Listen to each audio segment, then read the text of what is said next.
Okay, so as it turns out, the Musk giveth and the Musk taketh away. So Lord Musk, his views on freedom of speech really depend on the day, sometimes the hour.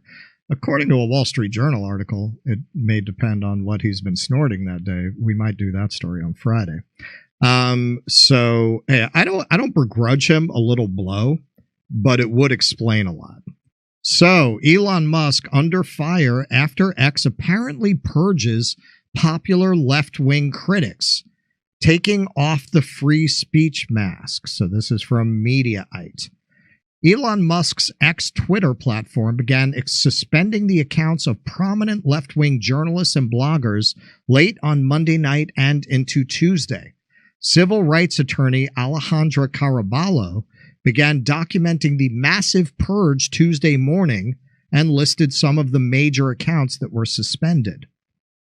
Ken Klippenstein of The Intercept, Stephen Zetti, who writes under Stephen Monticelli of the Texas Observer, blogger Rob Rousseau, the account for TrueAnon podcast, and blogger Zay Squirrel were among those suspended. Caraballo noted that most of those suspended are, quote, shitposting accounts that were critical of Elon and Bill Ackman, unquote, suggesting that Musk was silencing critics. Observers were quick to note that many of the suspended accounts were not only critical of Musk, but also of U.S. foreign policy and Israel's war against Hamas in Gaza. So this is Glenn Greenwald. The account Zay Squirrel was highly popular and polarizing.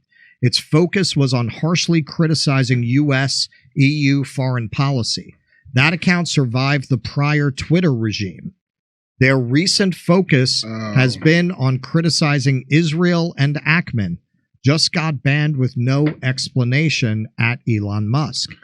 And here's the account Tiberius. This is a complete joke.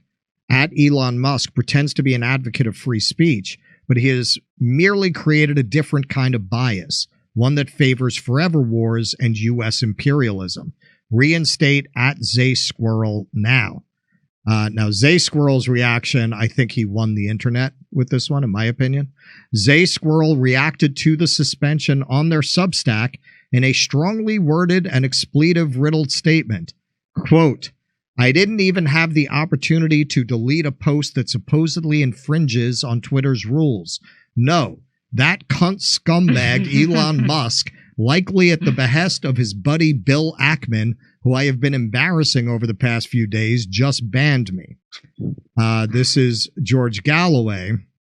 Mr. Elon Musk, the suspension of Alan R. McLeod is unconscionable. He is one of the world's most popular and forensic journalists, and as a credit to your platform, please reinstate him. And Musk, you know, he'll tend to weigh in on these things. I will investigate. See, that was the PCP kicking in. He wrote in twice. Wait, sigh.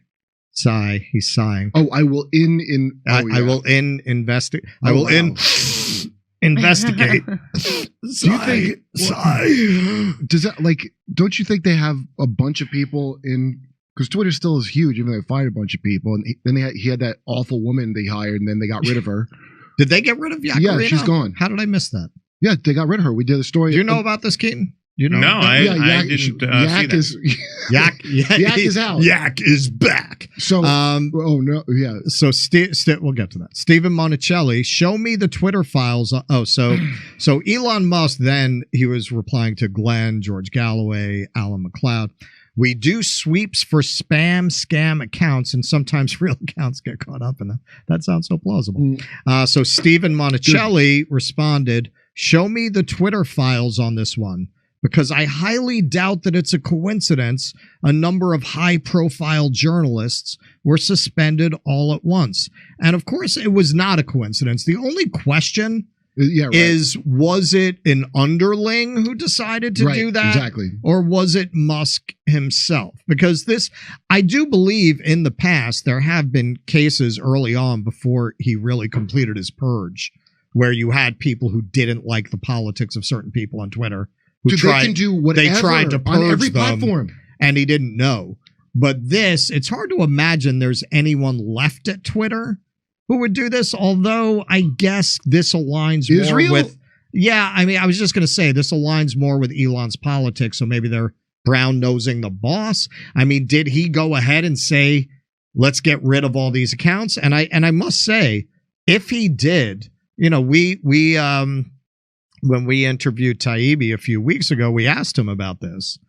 And he described Elon's behavior as being split almost like somebody with multiple personality disorder.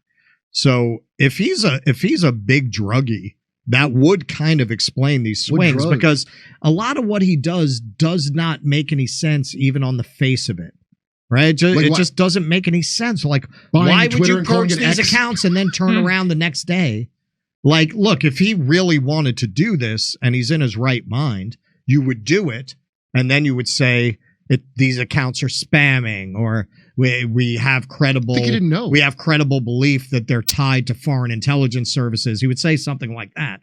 Well, who knows, man? I mean, he could have been deep in whatever, he could have, shot up some horse and then like, all right, let's purge these accounts. And then when he sobered up, was like, oh, he wouldn't say any of that though, because that would be an answer. These tech companies don't want to give answers. Users are on a need-to-know basis with all of these tech companies, whether it's Elon Musk's X or Jack Dorsey's X or Facebook or YouTube. These social media companies keep everyone in the dark. They operate in secret. You often, if not always, can't even tell when you're dealing with support, if you're dealing with a person or a machine. That's the charm of it. That's why these guys get into tech in the first place. They get into tech so they can make millions of dollars sitting in their PJs on their laptop. I mean, that's the whole point of it to these guys. They don't want to be accountable to the people. They don't want to answer questions. It's too much of a headache. They want to automate everything. It's move fast, break things. Straight from the horse's mouth. That is the ethos of all of these tech people. And so I don't think we'll ever know how this happened or why. We do know, as you said, it's not a coincidence that all of these left-wing sort of anti-Israel accounts got shut down on the same night. We know that. Right. But we will never know why. I don't think Elon will ever tell us why. Okay, I mean, look at his answers there. His answers were basically designed to simulate an automated bot response. I will investigate. Sigh. I mean, what is that? That's a guy who doesn't want you to know. He'll never tell you. Hold on. You don't think it's possible? I mean, I'm not disagreeing with that of course. But so Bill Ackman, because I immediately thought Bill Ackman, because that's what all that Harvard shit was, right? Oh, absolutely. Yeah. So you don't think Bill Ackman, let's say he did go directly to Elon. He goes, hey, these people are saying terroristic threats against Israel. You think he knows who any of these people are?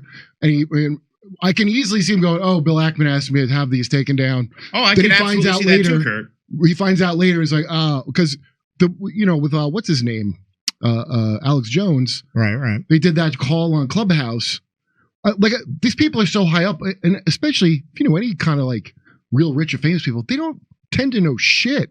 I mean, it's really whatever their underlings tell them is what they know. Well, I mean, exactly. They're like billionaire Kramers from Seinfeld. They believe the last thing they hear from the last person who told it to them. Sounds like they know something. That's really what they are. And I mean, I think that's very, very plausible. I think that's likely, Kurt, that he got a directive like that, of that nature, perhaps from Ackman himself. What I'm saying is, and I could be wrong. I mean, time will tell.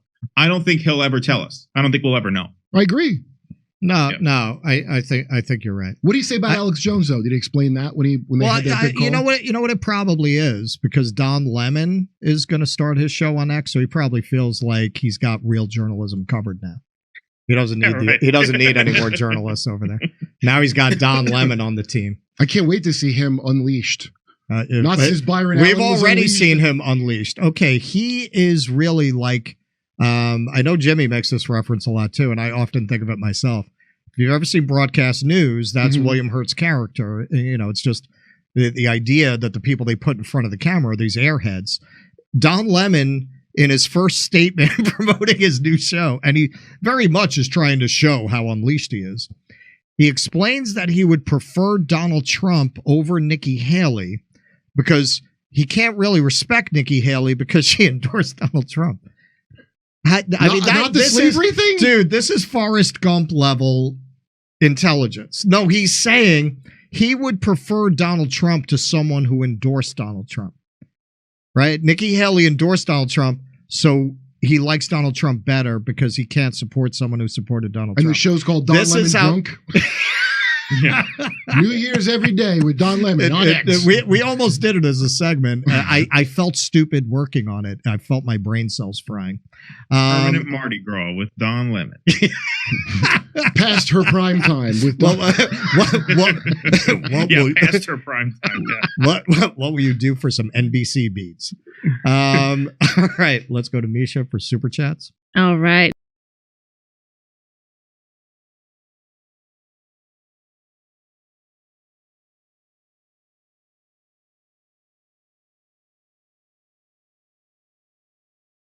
Hey, thanks for checking out our YouTube channel. Subscribe by clicking on that button down there for more AM Joy and the rest of MSNBC. And click on any of the videos right here to watch the latest interviews and highlights. And you can get more videos from MSNBC for free every day with our newsletters. Just visit